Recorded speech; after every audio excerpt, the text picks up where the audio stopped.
Praise lot. Welcome today Facebook live. మీరు చూడడం చాలా సంతోషంగా ఉందండి.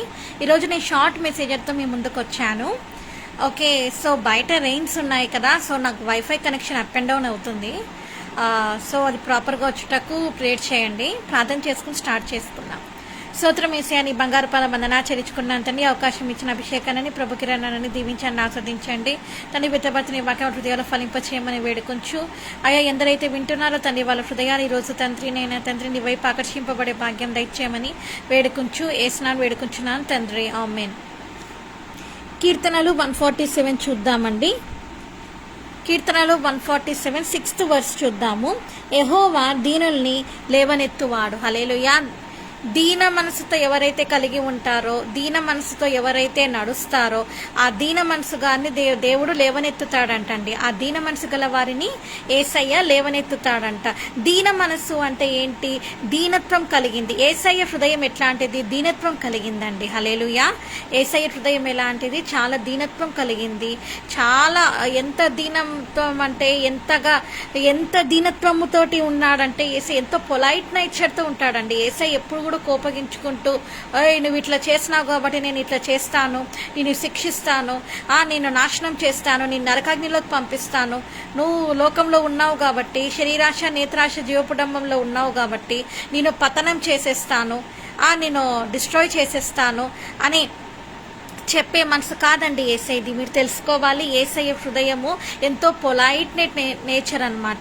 పొలైట్ నేచర్, కనికరం కలిగిన హృదయం అన్నమాట. దీనత్వం. యేసయ్య ఈ లోకానికి ఎలా వచ్చారండి? దీనుడిగా వచ్చారు. తనను తాను తగ్గించుకొని, తనను తాను రిక్తునిగా చేసుకొని, మరి ఆ పేద కుటుంబంలో ఆ పేద దంపతులకు యేసయ్య మరి పుట్టి ఉన్నారు. హల్లెలూయా. ఎంత అద్భుతం అండి. యేసయ్య తలుచుకుంటే ఏ రాజభవనాలలోనో, యేసయ్య తలుచుకుంటే ఎక్కడో ఎట్లో ఇంకా ఏదో పెద్ద మహల్స్లలో ఏ రాజు దగ్గర రాణి దగ్గర పుట్టాల్సింది. కానీ ఆ పేద దంపతులకి మరి మరియా యేసేపులకి మరి యేసయ్య జన్మించారండి. ఎంత తాను తగ్గించుకున్నాడు. కాబట్టి దీన మనసు కలిగి ఉండాలి.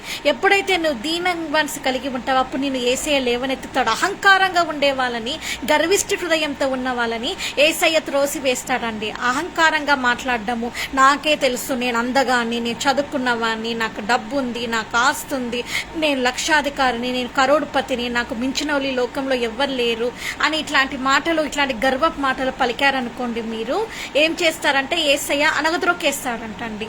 సో దీనత్వం కలిగిన మనసు కలిగిన వాడిని యేసయ్య లేవనెత్తుతాడండి.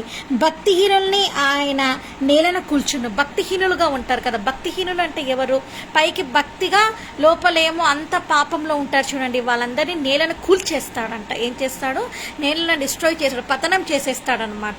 నీకెంత అందమైన ఉండొచ్చు, నీకెంత చదువైన ఉండొచ్చు, నీకెంత ఆస్తి అయినా ఉండొచ్చు, నీకెంత సంపదైనా ఉండొచ్చు, నువ్వెంతో రిచ్ పర్సన్ అయి ఉండొచ్చు, రిచ్ గర్ల్, రిచ్ బాయ్ అయి ఉండొచ్చు.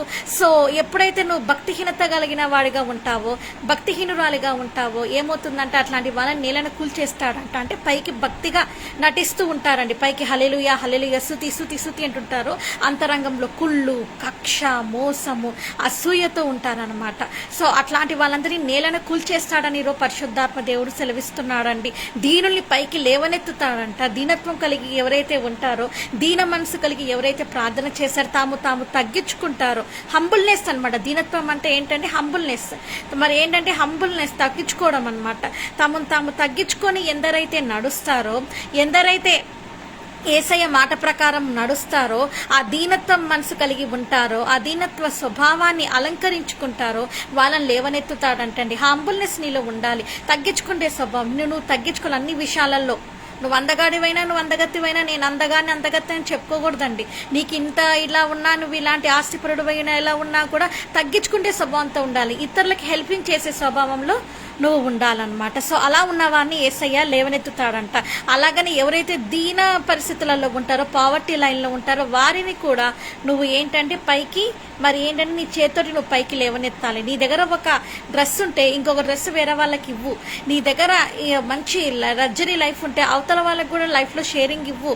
అంటే ఇవ్వడం అంటే ఎలా అంటే వాళ్ళకు ఒక లైఫ్ చూపించండి. జాబ్ ఇవ్వగలిగితే నువ్వు జాబ్ ఇవ్వు, వాళ్ళకి నువ్వు మంచి లైఫ్ ఇవ్వగలిగితే వాళ్ళకి లైఫ్ ఇవ్వు, వాళ్ళని కూడా సెటిల్ చేయి. అవతల వాళ్ళని కూడా నువ్వు నువ్వు ఎన్ని విషయాలలో ఆదుకునే వ్యక్తిగా నువ్వు ఉండాలన్నమాట. అలాగని దీనత్వం కలిగిన హృదయంతో ఉండాలి, తగ్గించుకునే స్వభావంతో దీన మనసు కలిగి ఉండాలి.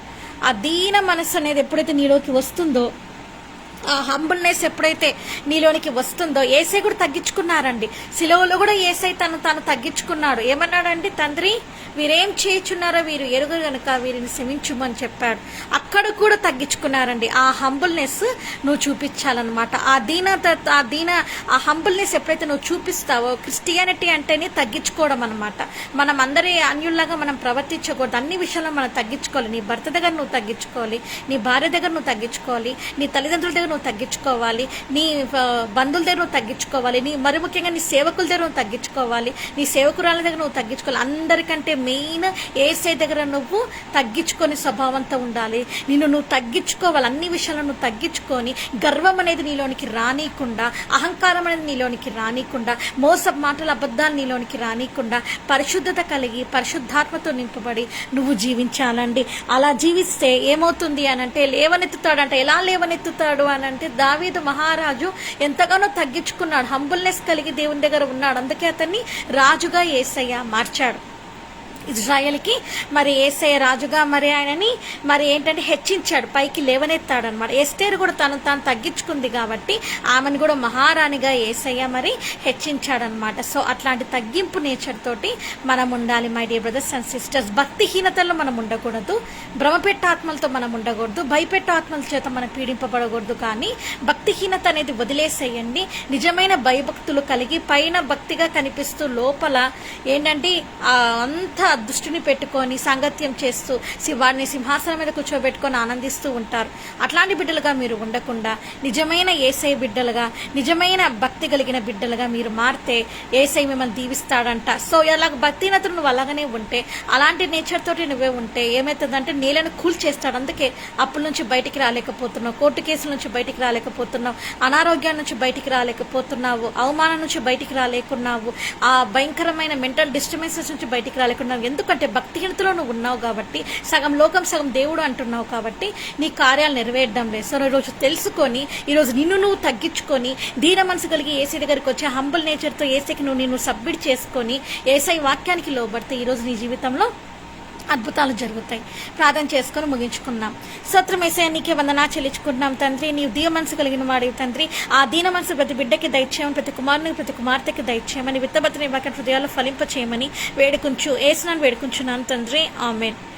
మన తండ్రి అయిన దేవుని ప్రేమయు, కుమారుడైన యేసుక్రీస్తు కృపయు, పరిశుద్ధాత్మ దేవుని సహవాసం మీకు కుటుంబాలతో నేను గాక. ఆమేన్. ప్రైజ్ లార్డ్ అండి. రేపు కలుసుకుందాము ఫ్రైడే లైవ్ స్ట్రీమింగ్లో. Thank you.